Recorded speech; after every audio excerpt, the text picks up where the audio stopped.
visi namun satker kembali berdikari secara ekonomi dan berkepribadian dalam kebudayaan bisa kita wujudkan kembali.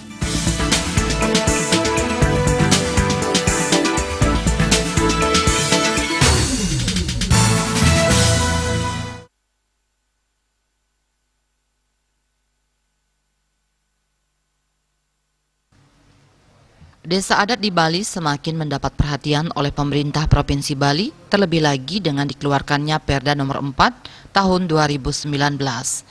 Perda tersebut tentu dijadikan payung hukum oleh desa adat.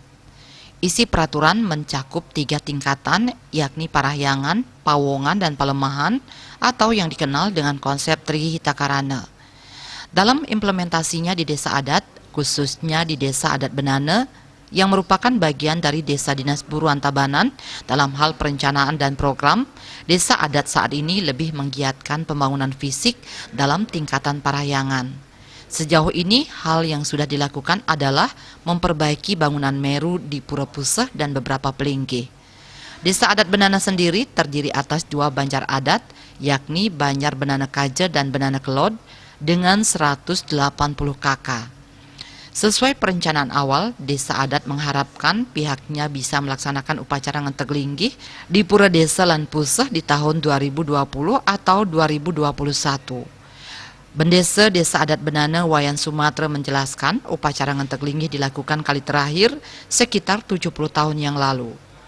Khusus Desa Adat Benana terdapat banyak bangunan fisik.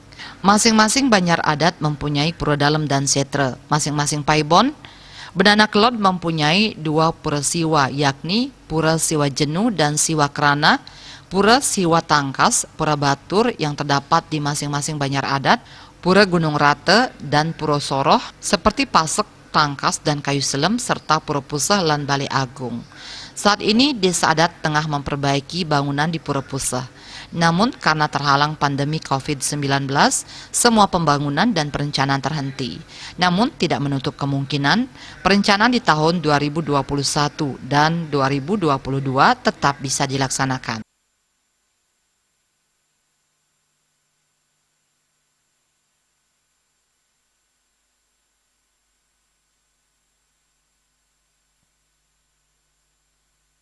Untuk Desa Adat Benana, sesuai dengan jadi yang sebagai desa adat di awal 2017 untuk jangka pendeknya rehab Balai Agung dan rehab Penyengker. Terus tahun kedua rencananya rehab Meru tahun 2018 dan yang ketiga 2019 rencananya itu pertama rehab Pelinggih Hadampat yang di Jerewan, dan yang ketiga itu untuk rehab Balai Pesandakan. Nah, untuk pelaksanaan yang pertama untuk program jangka pendeknya tahun 2017 sudah terrealisasi itu dengan dana BKK provinsi pada waktu itu senilai 100 kalau tidak salah ya 130 jutaan. Itu ada rehab Balai Agung, termasuk ada 3 pelinggih yang dijabe, pelinggih Pekendungan, terus ada pelinggih Ratu Ketut, dan ada pelinggih yang satu itu Raryangon. Terus untuk tahun anggaran 2019-nya itu ada rehab Meru. Meru itu karena sudah itu hampir 17 tahun apa sampai 18 tahun itu, jadi hijaunya itu sudah agak usang, lalu itu direhab, termasuk ada rehab 4 pelinggih dengan hijaunya itu. Terus rencananya untuk 2020 niki dari 18, 19, 20 itu direncanakan ada seperti tadi itu rehab 3 pelinggih dan yang satu untuk memperbaiki Balai Pesandakan. Karena terbentur COVID, makanya mudah-mudahan COVID ini segera berlalu, nanti kita lanjutkan ke tahun 2021. Yang terpenting di sini kami selaku Desa Adat, karena untuk Kayangan Puseh lan Desa dari penuturan termasuk Mangkupusah dan Blingsir-Blingsir Diki sudah hampir lebih dari 60 tahun kita belum pernah ngentek linggih. Dan menurut rencana kerja kami, rencana kita minimal tahun 2021 kita bisa ngentek linggih. Tetapi karena sesuatu tadi karena ada COVID, nah mudah-mudahan kemajuan terus terangnya ada untuk desa adat. Karena kita tahu bahwa desa adat itu merupakan ujung tombak kerajaan Bali. Apa sebab demikian? Karena desa adat itu ada budayanya, ada agamanya, ada seninya. Itu kira-kira kita semua itu tahu menjadi magnet Pulau Bali ini. Di samping itu kita punya Bapak Gubernur sekarang, memang dari dulu semua adat itu tetap diperhatikan. Dan sekarang Gubernur sekarang, Pak Wen Koster itu perhatiannya lebih baik dan lebih bagus.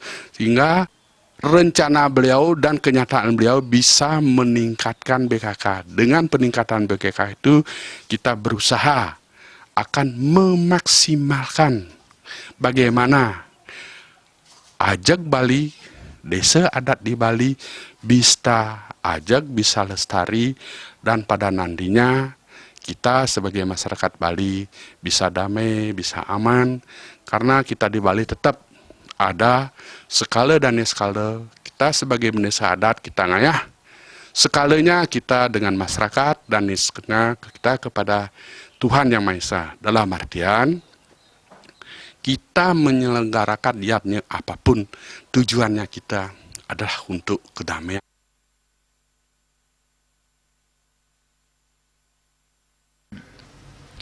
Terkait dana BKK dalam mempersiapkan bidang pawongan, desa adat sudah sangat baik mempersiapkan SDM-nya, diantaranya 18 juta insentif desa adat, 17 juta untuk operasional sesuai juklak, termasuk operasional pecalang, pengembangan Yohane, parumanan, aci, dan odalan 45 juta dan lainnya. Sisa 220 juta sudah dibagi menjadi 3 aspek, yakni Trihita Karana. Desa adat melirik program unggulan provinsi seperti peningkatan Sekesebunan, Sekesanti, pembinaan aksara Bali dan Bupda Desa yang sudah dilaksanakan sesuai dengan Juklak dan Juknis. Terkait keberadaan LPD di Desa Adat Benane juga bisa dikategorikan sehat.